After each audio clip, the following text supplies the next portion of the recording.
सोने और चांदी के भाव में लंबे समय के बाद बड़ा उलटफेर देखने को मिला है। पिछले कई दिनों से लगातार सोने के भाव टूट रहे थे, लेकिन 31 जुलाई को सोने के भाव में बढ़त देखने को मिली है। अब अगस्त के महीने में सोने को लेकर फिर बड़ी अपडेट आई है।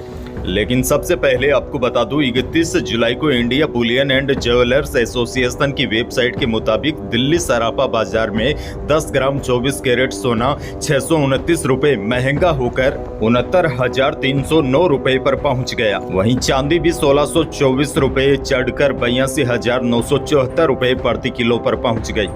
यह दिल्ली सराफा बाजार के भाव है, लेकिन आपके शहरों में सोने और चांदी के भाव अलग रहते हैं, क्योंकि जो सुनार या ज्वेलर्स होते हैं वह दिल्ली से या दूसरे शहरों में आपके शहरों तक सोना और चांदी जो लेकर जाते हैं उसका माल भाड़ा, किराया, सोने की सुरक्षा के लिए भी काफ़ी पैसे खर्च करने पड़ते हैं और टैक्स भी देना पड़ता है। इसी वजह से हर शहरों के आपने देखा होगा सोने और चांदी के भाव अलग अलग रहते हैं। अब लोगों के मन में सबसे बड़ा सवाल यह है कि क्या सोना और गिरेगा या फिर अगस्त के महीने में सोना बढ़ेगा। तो देखिए, अगस्त के महीने में न तो फिलहाल सोने के भाव ज़्यादा बढ़ने की संभावना है और न ही अब ज़्यादा घटने की संभावना है। लगभग सोने के भाव जितने टूटने थे वह टूट गए।